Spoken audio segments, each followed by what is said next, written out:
ግዙፉን የአሜሪካ የጦር መርከብ ያደባየው የግል የቅንጦት ጀት፣ የተደበቀው የሱዛና አውሮፕላን ድንቅ ሚስጥር፣ የበግ ለምድ የለበሰው ተኩላ ጀት።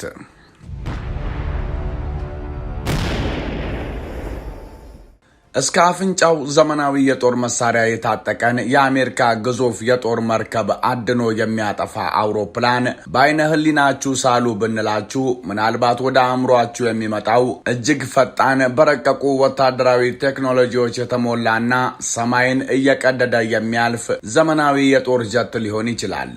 ይህንን የአሜሪካን ጦር አስጨንቆ የነበረን አውሮፕላን ገምቱ ብንላችሁ ለጥፋትና ለውድመት ብቻ ተብሎ በጦር መሳሪያ አምራቾች ፋብሪካ ውስጥ የተፈጠረ ተዋጊም እንደሆነ ታስቡ ይሆናል። ነገር ግን በጭራሽ ወደ አእምሯችሁ የማይመጣው ነገር ቢኖር ቢሊዮነሮች የሚንፈላሰሱበት፣ ሚሊዮነር የድርጅት ኃላፊዎች ሻምፓኝ እየጠጡ በምቾት የሚጓዙበት እጅግ ዘመናዊና የቅንጦት የባለስልጣናትና የባለሀብቶች ጀት ይህንን አስፈሪ ጥቃት ሊፈጽም ይችላል የሚለው እውነታ ነው። ነገር ግን አንድ ተራ የቅንጦት አውሮፕላን በኢራንና ኢራቅ ጦርነት ከፍተኛ ማዕበል ወቅት ያልተጠበቀ ጥቃት በማድረሱ እጅግ አደገኛና ጨለማ በሆነው የፋርስ ባህረ ሰላጤ ውስጥ የነበረው መደበኛ የጦርነት ሕግን ሙሉ በሙሉ ተቀይሮ ነበር። ይህ የዛሬው የሰሞነኛ ተአምረኛና አስደናቂ ጥንቅር አንድ ተራ የሲቪል ባለሀብቶችና የባለስልጣናት መጓጓዣ የቅንጦት አውሮፕላን በከፍተኛ ሚስጥር ወደ ራዳር አታላይ የባህር ላይ ነፍሰ ገዳይነት የተቀየረበትን እጅግ አስገራሚና አስፈሪ እውነታ ያስቃኛችኋል። ይህ በዓለም የተመሰከረላቸውን እጅግ ዘመናዊ የመከላከያ ስርዓቶችን አታሎ በማለፍ አንዱን የአሜሪካን የባህር ኃይል መርከብ ወደ ውቅያኖስ ግርጌ ሊልከው ምንም ያልቀረውን የዚህን ተአምረኛ የመንፈስ አውሮፕላን አስፈሪ ታሪክ እየተመለከታችሁ እስከ መጨረሻው አብራችሁን ዝለቁ። በመሃል በስራተ ገብርኤል ዘመናዊና ምቹ መኖሪያ ይፈልጋሉ? ከላፍቶ ሞል ላይ በ30 በመቶ እውነተኛ ቅናሽ በካሬ ከ115,000 ብር ጀምሮ በ15 በመቶ ቅድመ ክፍያ ብቻ ቤቶን የግሎ ያድርጉ። በ10,000 ካሬ ሜትር ላይ ያረፉ ዘመናዊ አፓርትመንቶችን ለሽያጭ አቅርቧል። የስፖርት ማዕከል፣ የጋራ መዝናኛ፣ ቤተ መጻሕፍትና በቂ የመኪና ማቆሚያን ያካተተ ለዘመናዊ የከተማ ኑሮ የሚመጥን አገልግሎት የተላበሱ አፓርትመንቶች ባለ አንድ መኝታ ከ89 እስከ 97 ካሬ ቅድመ ክፍያ ከ1.54 ሚሊዮን ብር ጀምሮ፣ ባለ 2 መኝታ ከ105 እስከ 157 ካሬ ቅድመ ክፍያ ከ1.81 ሚሊዮን ብር ጀምሮ፣ ባለ 3 መኝታ ከ173 እስከ 248 ካሬ ቅድመ ክፍያ ከ2.98 ሚሊዮን ብር ጀምሮ። አማን ፕሮፐርቲስ ስራችን ምስክራችን ነው። ዘመናዊ አፓርትመንቶች በካዛንቺስ አስረክበናል። በሽሮ ሜዳ፣ መገናኛና ቦሌም እያስገነባን እንገኛለን። ለበለጠ መረጃ በስልክ ቁጥር 0942943333 ወይም 0944693333 ይደውሉ። አማን ፕሮፐርቲስ፣ ንብረቶ በአስተማማኝ እጆች። ፍጹሙ ማታለያና የበግ ለምድ የለበሰው ተኩላ ተዋጊ አውሮፕላን በ1980ዎቹ መገባደጃ ላይ በፋርስ ባህረ ሰላጤ ውስጥ ይካሄድ የነበረው ጦርነት ወሳኝ የሆኑትን ዓለም አቀፍ የንግድ መስመሮች አደገኛ የሞት ቀጠና አድርጓቸው ነበር። በዚህ ወቅት ኢራን የኢራንን የባህር ላይ ኢላማዎች ሰፋ ባለ ርቀትና ጠላት በማይገምተው መልኩ መምታት የምትችልበት አዲስ ስልት እጅግ አስፈልጓት ነበር። እንደ ሚራዥ ኤፍ1 ያሉ መደበኛ የጦር ጀቶች ከፍተኛ ብቃት ቢኖራቸውም በራዳር ላይ በቀላሉ የሚነበብ ማንነታቸውና ያላቸው የተወሰነ የነዳጅ የመሸከም አቅም ለጠላት በቀላሉ ተጋላጭ ያደርጋቸዋል። በዚህም ምክንያት የኢራቅ ጠቅላይ ወታደራዊ መረጃ ዳይሬክተር ልክ በፊልም ላይ ከሚታዩ የስለላ ታሪክ የተቀዳ የሚመስል እጅግ አስገራሚ እቅድ ነደፈ።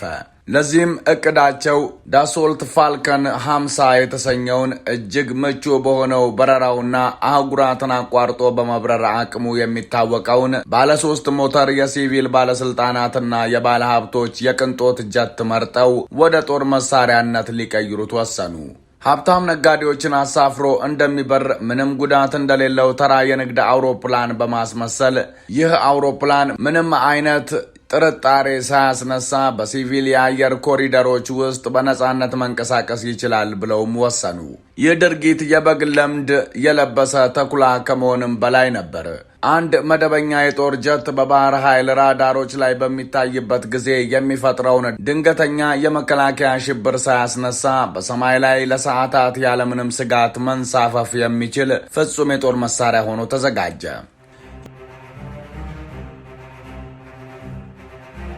የሱዛና አስፈሪው የምህንድስና ጥበብ የቅንጦት አውሮፕላን እንዴት ወደ ተዋጊ ጀትነት ተቀየረ?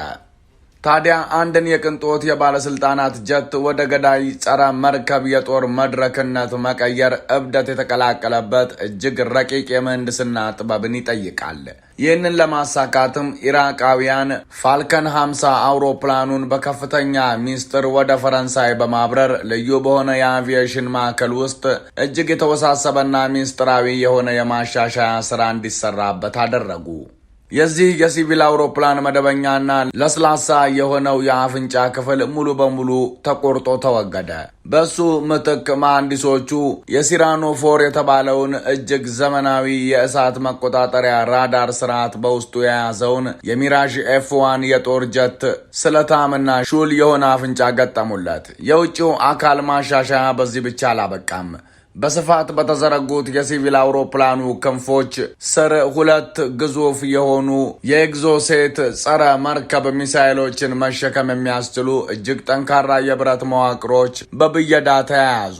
በከፍተኛ ደረጃ ድምፅ በማያስገባውና እጅግ ምቹ በሆነው የአውሮፕላኑ የውስጥ ክፍል ውስጥ የተደረገው ለውጥም እንዲሁ አስገራሚና አስፈሪ ነበር። በኮክፒቱ ውስጥ የነበረው የቀኝ ክፍል ወንበር ሙሉ በሙሉ ተነቅሎ በመውጣት በምትኩ የጦር ጀት ውስብስብ የሆነ የጦር መሳሪያ መቆጣጠሪያ ጣቢያ ተተካበት። በዚህ ምክንያት ረዳት አብራሪው ከዚህ በኋላ የሬዲዮ ሞገዶችን ለማስተካከል ወይም አቅጣጫ ለመጠቆም በዚያ ቦታ አልነበረም። የእሱ ብቸኛ ስራ በሚሊዮን የሚቆጠር ዶላር የሚያወጡ ግዙፍ የጦር መርከቦችን ፈልጎ ማጥቃት ሆነ። ወደ ባግዳድ ከተመለሰ በኋላም ይህ አስፈሪና አዲስ ማሽን ምንም አደጋ የሌለው በሚመስል መልኩ ሱዛና የሚል ሽፋን ስም ተሰጠው። ያልተገመተው ድብደባና የሱዛና ስውር ተልእኮ ግንቦት 17 1987 ዓመተ ምህረት ሞቃታማ ምሽት ላይ ዩኤስኤስ ስታርክ የተባለችው አሜሪካዊት ዘመናዊ ሚሳኤል ተሸካሚ የጦር መርከብ በፋርስ ባህረ ሰላጤ ዓለም አቀፍ ውሃዎች ላይ መደበኛ የጥበቃ ጉዞዋን እያደረገች ነበር። የመርከቧ የራዳር ተቆጣጣሪዎች አንድ አውሮፕላን የባህር ዳርቻውን ተከትሎ በተረጋጋ ከፍታ ላይ ወደ እነሱ እየቀረበ መሆኑን አስተዋሉ። የኢራቅ የጦር ጀቶች የኢራንን የነዳጅ ጫኝ መርከቦች ለማደን ሲሉ በየምሽቱ ማለት ይቻላል ይህንን መስመር ይጠቀሙ የነበረ ሲሆን በአሜሪካ የባህር ኃይል መርከቦች ላይም ምንም አይነት የጥላቻ እንቅስቃሴ አሳይተው አያውቁም ነበር። በወቅቱ ዩናይትድ ስቴትስ እና ኢራቅ በጦርነት ውስጥ ስላልነበሩ የስታርክ መርከብ ባልደረቦች መደበኛ የሆነ የጥበቃ ዝግጁነት ቢኖራቸውም ምንም አይነት የድንጋጤ ስሜት አልተሰማቸውም ነበር። የመርከቧ አዛዥ ካፒቴን ግሌን ብሪንዴል እየቀረበ ላለው አውሮፕላን ማንነቱን እንዲያሳውቅና አቅጣጫውን እንዲቀይር መደበኛ የሬዲዮ ማስጠንቀቂያዎች እንዲተላለፉ ትዕዛዝ ሰጡ። ነገር ግን ከሌላኛው ወገን ምንም አይነት ምላሽ አልነበረም። ፍጹም የሆነ የሬዲዮ ጸጥታ ብቻ ሰፈነ። የስታርክ መርከብ አባላት አውሮፕላኑ መደበኛ የኢራቅ ሚራዥ ኤፍ1 ጀት እንደሆነ አድርገው አሰቡ። ይህ አውሮፕላን ደግሞ አንድ ኤግዞሴት ሚሳይልን ብቻ መሸከም የሚችልና ሙሉ በሙሉ በተጠበቀች የአሜሪካ የጦር መርከብ ላይ እምብዛም አደጋ ሊጥል የማይችል አድርገው ገምተው ነበር። ነገር ግን በዚያች ቅጽበት እየታደኑ ያሉት በገዳይቷ ሱዛና እንደሆነ ፈጽሞ አላወቁም ነበር።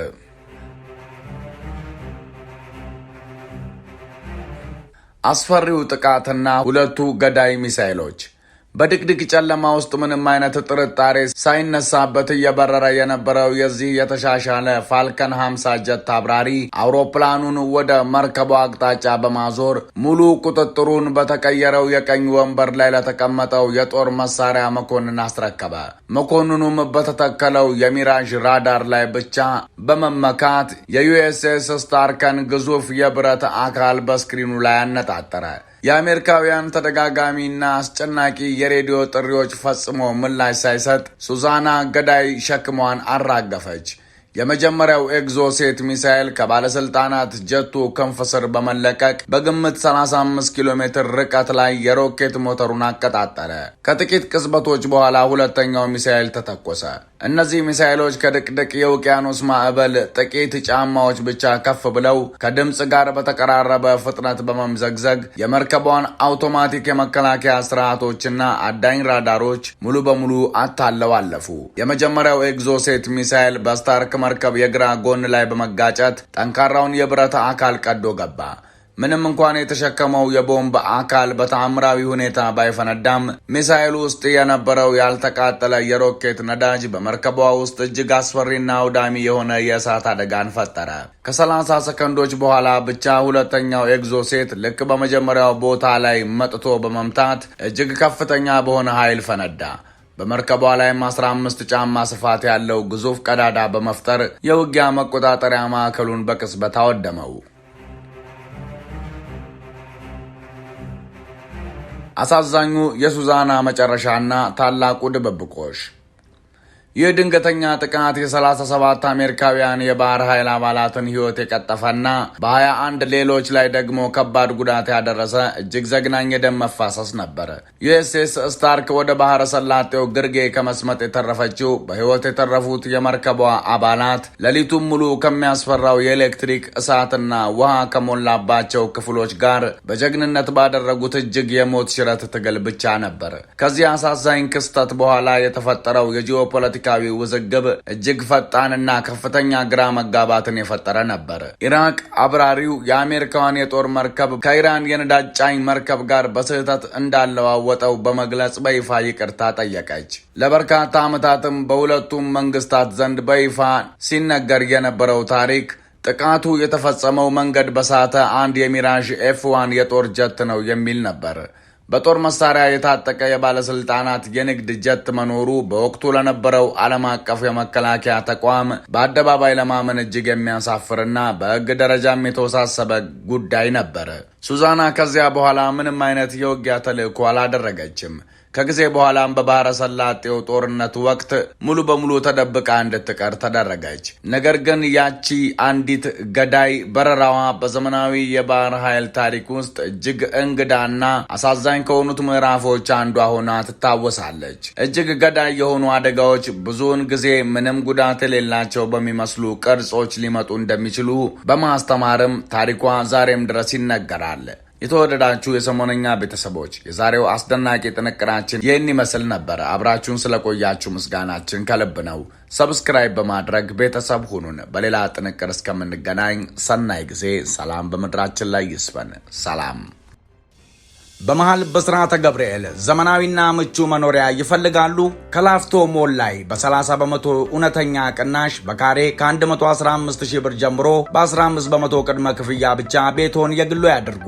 በ10,000 ካሬ ሜትር ላይ ያረፉ ዘመናዊ አፓርትመንቶችን ለሽያጭ አቅርቧል። የስፖርት ማዕከል፣ የጋራ መዝናኛ፣ ቤተ መጻሕፍትና በቂ የመኪና ማቆሚያን ያካተተ ለዘመናዊ የከተማ ኑሮ የሚመጥን አገልግሎት የተላበሱ አፓርትመንቶች ባለ አንድ መኝታ ከ89 እስከ 97 ካሬ ቅድመ ክፍያ ከ1.54 ሚሊዮን ብር ጀምሮ፣ ባለ 2 መኝታ ከ105 እስከ 157 ካሬ ቅድመ ክፍያ ከ1.81 ሚሊዮን ብር ጀምሮ፣ ባለ 3 መኝታ ከ173 እስከ 248 ካሬ ቅድመ ክፍያ ከ2.98 ሚሊዮን ብር ጀምሮ። አማን ፕሮፐርቲስ ስራችን ምስክራችን ነው። ዘመናዊ አፓርትመንቶች በካዛንቺስ አስረክበናል። በሽሮ ሜዳ፣ መገናኛና ቦሌም እያስገነባን እንገኛለን። ለበለጠ መረጃ በስልክ ቁጥር 0942943333 ወይም 0944693333 ይደውሉ። አማን ፕሮፐርቲስ፣ ንብረቶ በአስተማማኝ እጆች።